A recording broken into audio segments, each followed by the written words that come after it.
reading this morning is 1 Samuel 17, 4 to 11, 32 to 40, and 45 to 51. A champion named Goliath, who was from Gath, came out of the Philistine camp. His height was 6 cubits and a span. He had a bronze helmet on his head and wore a coat of scale armour of bronze, weighing 5,000 shekels. On his legs he wore bronze greaves, and a bronze javelin was slung on his back. The spear shaft was like a weaver's rod, and its iron point weighed 600 shekels. His shield bearer went ahead of him. Goliath stood and shouted to the ranks of Israel, "Why do you come out and line up for battle? Am I not a Philistine, and are you not the servants of Saul? Choose a man and have him come down to me. If he is able to fight and kill me, he will become your subjects. But if I overcome him and kill him, you will become my subjects and serve us." Then the Philistine said, "This day I defy the armies of Israel. Give me a man and let us fight each other." On hearing the Philistine's words, Saul and all the Israelites were dismayed and terrified. David said to Saul, "Let no one lose heart on account of this Philistine. You, servant, will go and fight him." Saul replied, "You are not able to go out against this Philistine and fight him. You are only a young man, and he has been a warrior from his youth." But David said to Saul, "Your servant has been keeping his father's sheep. When a lion or bear came and carried off a sheep from the flock, I went after it, struck it, and rescued the sheep from its mouth. When it turned on me, I seized it by its hair, struck it, and killed it. Your servant has killed both the lion and the bear. This uncircumcised Philistine will be like one of them, because he defied the armies of the living God. The Lord who rescued me from the paw of the lion and the paw of the bear will rescue me from the hand of this Philistine." Saul said to David, "Go, and the Lord be with you." Then Saul dressed David in his own tunic. He put a coat of armour on him and a bronze helmet on his head. David fastened on his sword over the tunic, tried walking around. Because he was not used to them, "I cannot go in these," he said to Saul, "because I am not used to them." So he took them off. Then he took his staff in his hand, chose 5 smooth stones from the stream, put them in the pouch of his shepherd's bag, and his sling in his hand approached the Philistine. David said to the Philistine, "You come against me with sword and spear and javelin, but I come against you in the name of the Lord Almighty, God of armies of Israel, whom you have defied. This day the Lord will deliver you into my hands, and I strike you down and cut off your head. This very day I will give the carcass of the Philistine army to birds and the wild animals, and the whole world will know that there is a God in Israel. All those gathered here will know that it is not by sword or spear that the Lord saves, the battle is the Lord's, and he will give all of you into our hands." As the Philistines moved closer to attack him, David ran quickly to the battle line to meet them. Reaching in his bag and taking out the stone, he slung it, struck the Philistine in the forehead. The stone sank into his forehead, and he fell face down on the ground. So David triumphed over the Philistine with a sling and a stone. Without the sword in hand, he struck down the Philistine and killed him. David ran and stood over him, took hold of the Philistine's sword and drew it from his sheath. After he killed him, he cut off his head with the sword. When the Philistines saw that this hero was dead, they turned and ran away. Amen. Good morning. Do I need to move the microphone over, or can you hear me? I take it that nobody heard me then, because nobody answered. So shall I move it, Martin? Yeah? Okay. Right, guys, I'm from West Wales, so I need a little bit of interaction. Because behind your masks, I don't even know if you're smiling at me, because I can't quite see your eyes. So come on, I know Martin said this morning, you're a cheerful lot, that's what he told me. So come on, a bit of interaction would be fantastic. So thank you for the reading this morning, a little bit group gruesome for a Sunday morning, I admit it, but we all know the story of David and Goliath, and that's what I'm going to speak to you a little about this morning. But before I do, I just wanted to thank you ever so much for your support and your contribution and your prayers to the two little boys that you sponsor. They're going to be up on screen as we speak now, and it is Wilson, who is 9 from Ecuador. There you go. And Nelson, who's 4 from Indonesia. And you have been sponsoring those now as a church for some time. Obviously, Nelson's only, isn't he cute? I have to say, he's got a really cute little cheeky look on his face. But you may not know how Compassion work. We are a sponsorship charity that connects basically people just like you and children just like them and bring them together, because what poverty does bring to these kids is the lack of hope. And what we're trying to do is connect somebody like you and somebody like them and bring hope and a future to these children's lives. Now, obviously, COVID-19 has affected these children as it has done with us here.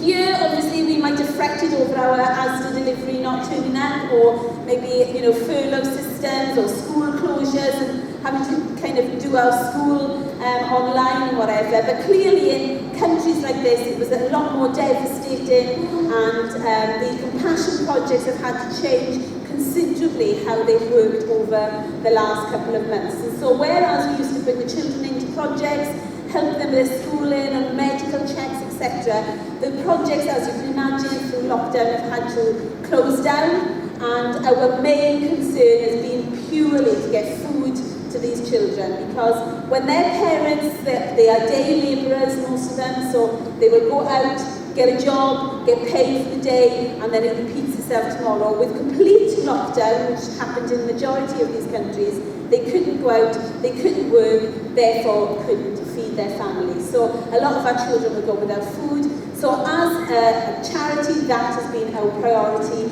over the last 14 months, is just to feed those families and those communities where we have our field projects.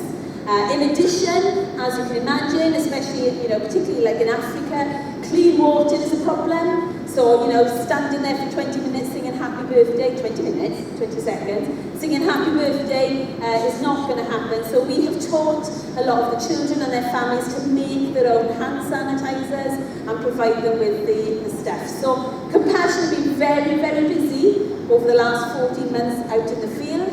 We use local people, so thankfully, obviously if we were sending people from this country, that would have had to stop. But because we use local people, we've been able to maintain that community-based work going through COVID. Now, they're not out of the woods yet.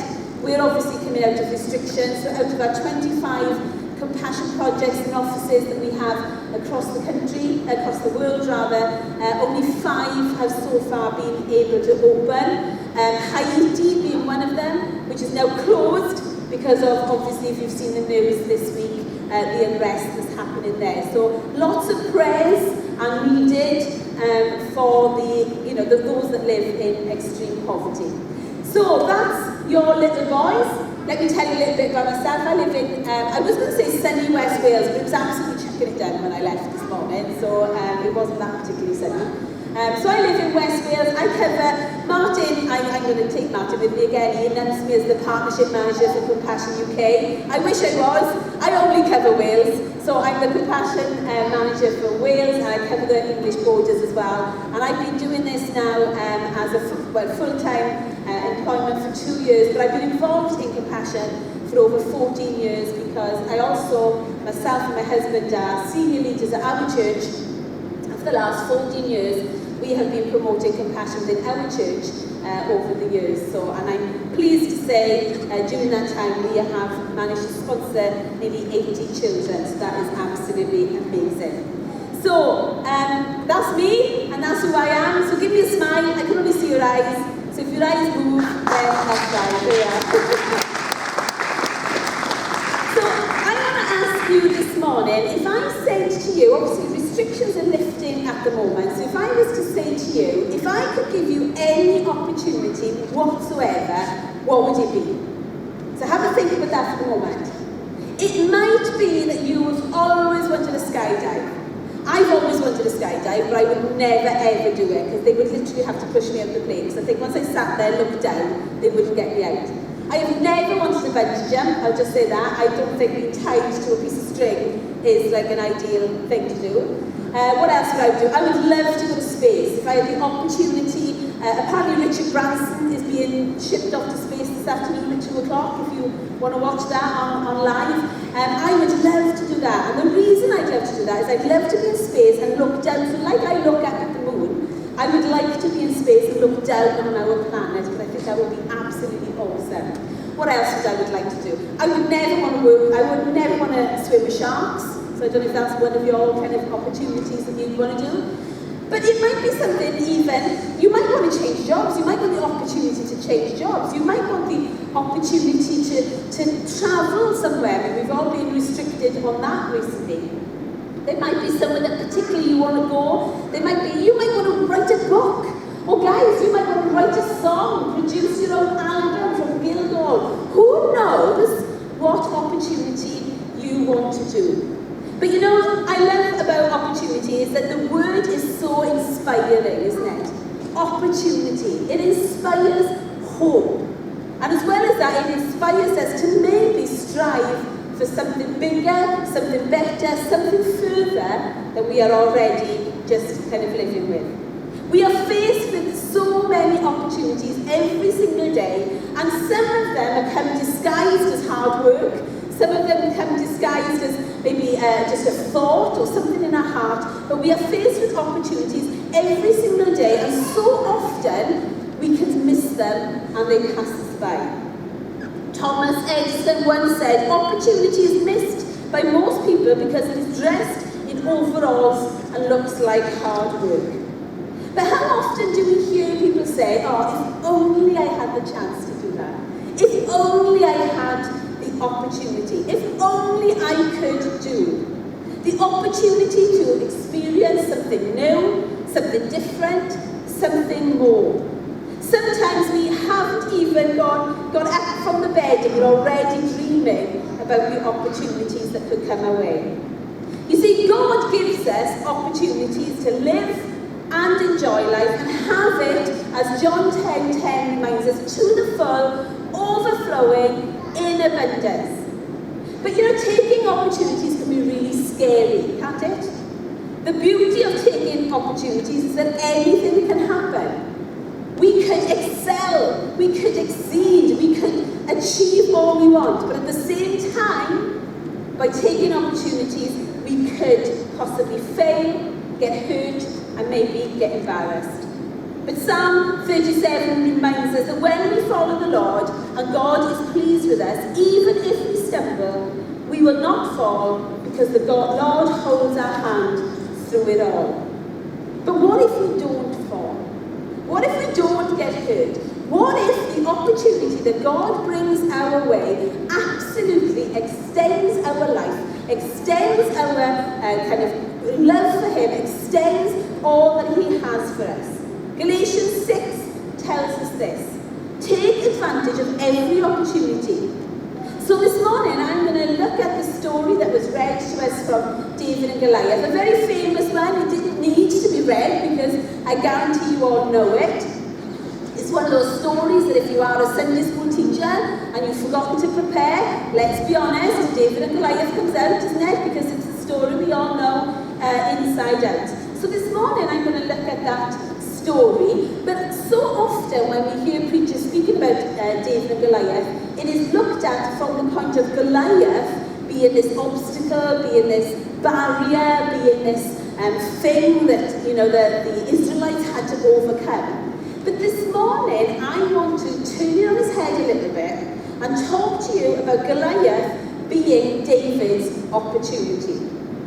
Goliath, I believe, was David's opportunity to fulfill his purpose.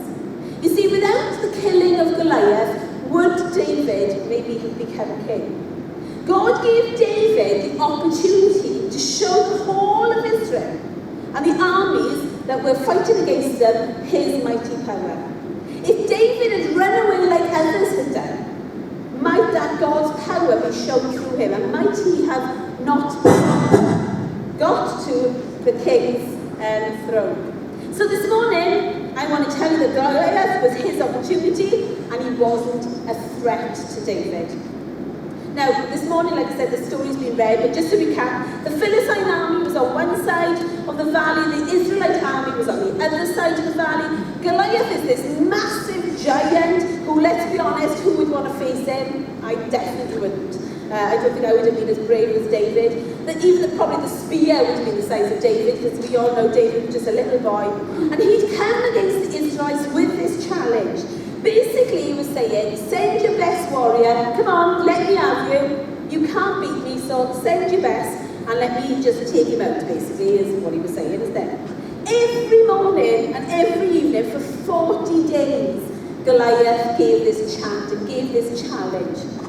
Now, the Israelites under Saul, their king, this definitely didn't look like an opportunity. I can't imagine them getting up in the morning and saying, great, look at this opportunity that God has brought us in the face of Goliath. But this morning I want to look at 4 things that I believe is from this story that shows us that he was indeed an opportunity.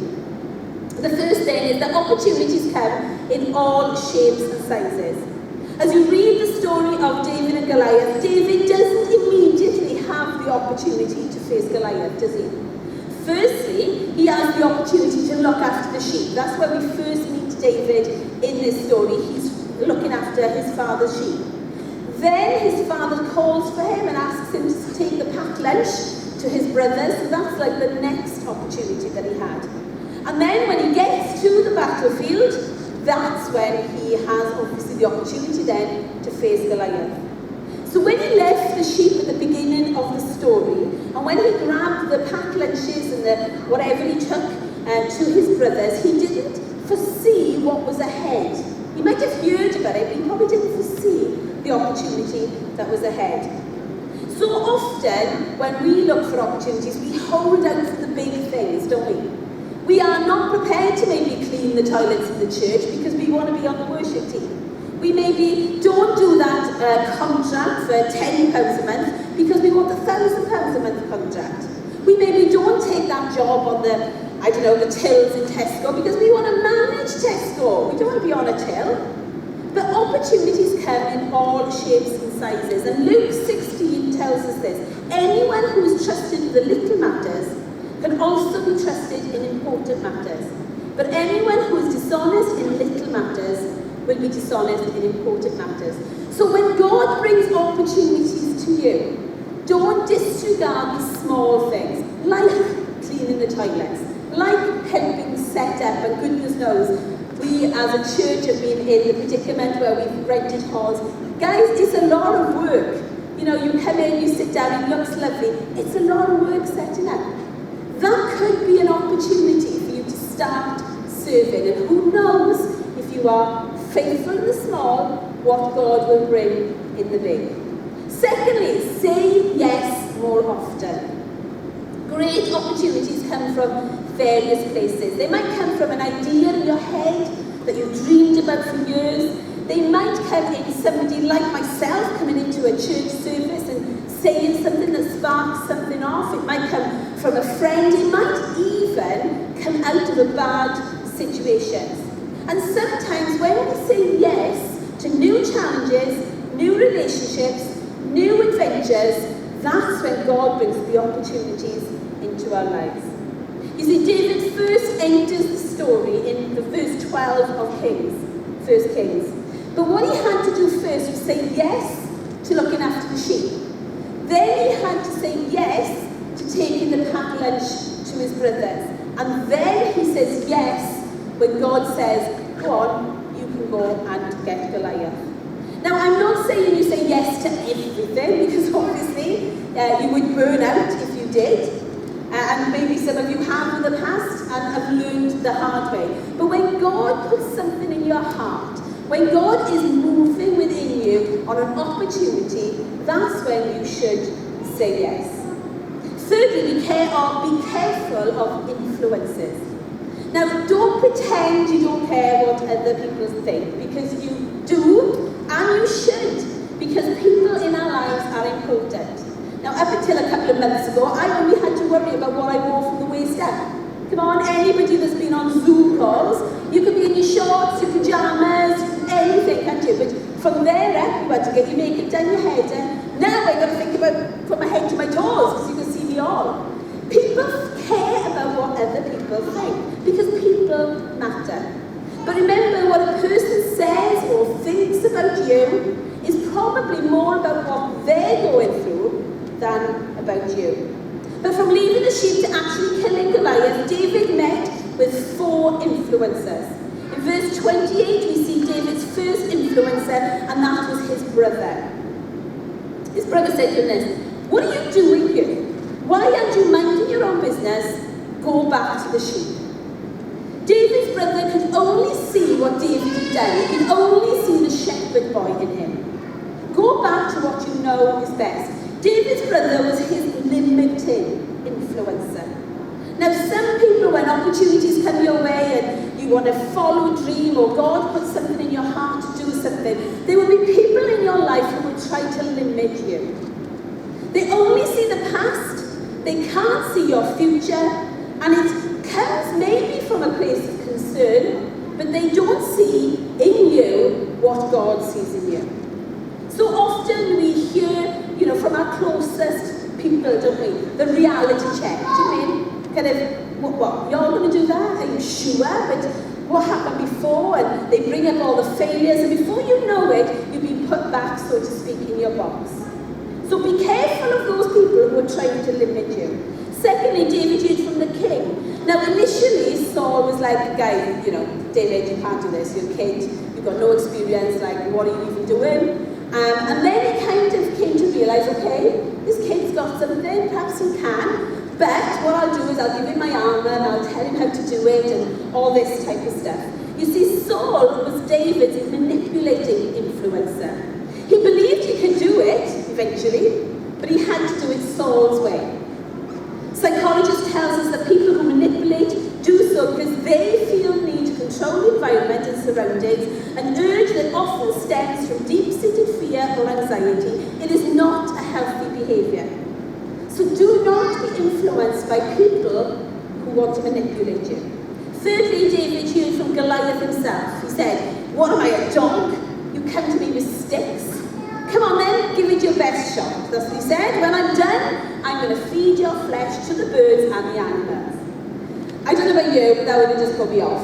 Do you agree? I'd be like, okay, do you know what? I'm out here. This is not what I signed up for when I decided to bring the pack lunch. You see, intimidating influencer, that's what Goliath was. He was intimidating David. Intimidation is a way of stunting you, both professionally and in your personal growth. So don't listen to them.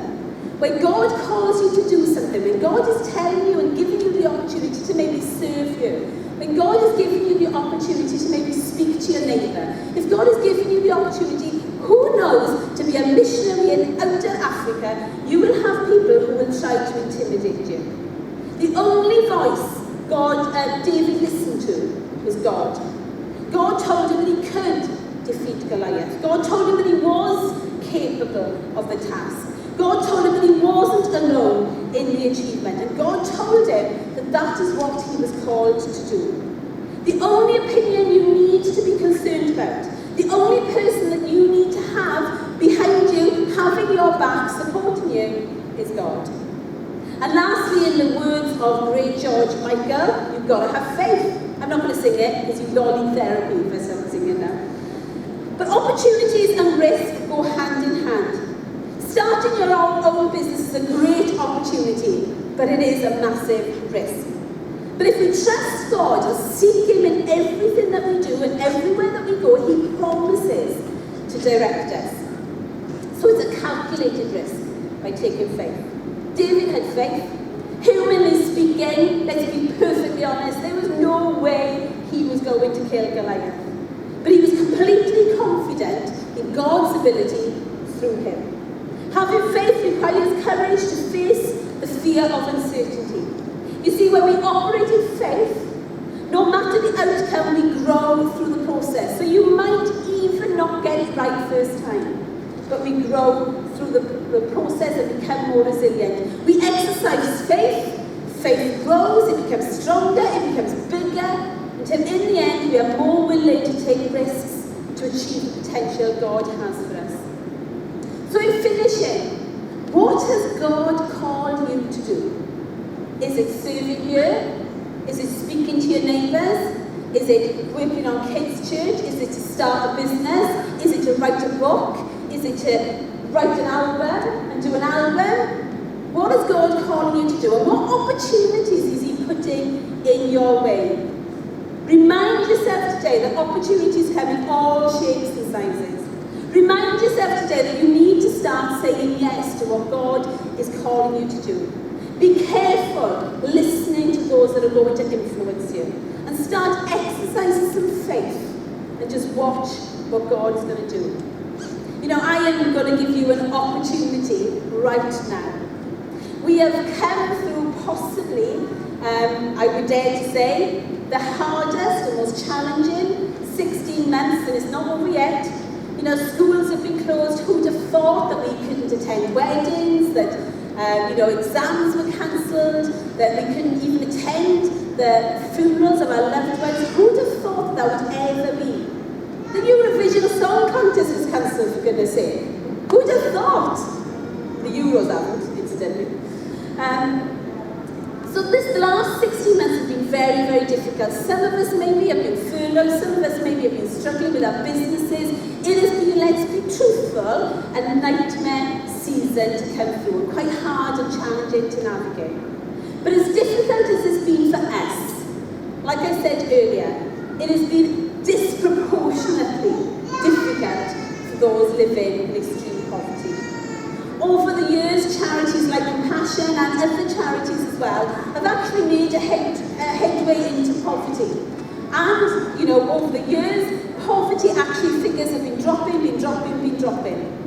But at the end of 2020, for the first time in 20 years, poverty is on the rise. And it is estimated as of the end of 2020 that an additional, this isn't everybody, this is an additional 124 million people have been thrown into extreme poverty because of the pandemic. Not only do they have to deal with things that we have found difficult this year, but for those living in extreme poverty, everything is magnified. The risk, the fear, the uncertainty, the life and death realities, the families living in poverty are most vulnerable in every single way.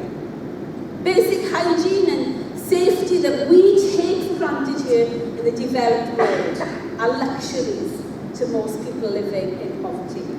Food security has become very, very scarce, and their families are just unable to feed their children. And if and when COVID vaccines, I'm sure by now, most of us definitely would have had the first one, maybe the second one, but if and when COVID vaccines reach the developed world, it is estimated, unless the developed world step in, it is estimated that only 1 in 10 people in the developing countries will have their vaccines. And we can imagine that isn't going to be the people living in extreme poverty. Serving the poor now is more vital than ever before. Every boy and every little girl, just like the two that you support, they deserve to have a life. They are trapped in poverty, but regardless of where they live, they deserve to be educated. I'm sure you'll agree with me. They deserve to be educated. They deserve to be fed.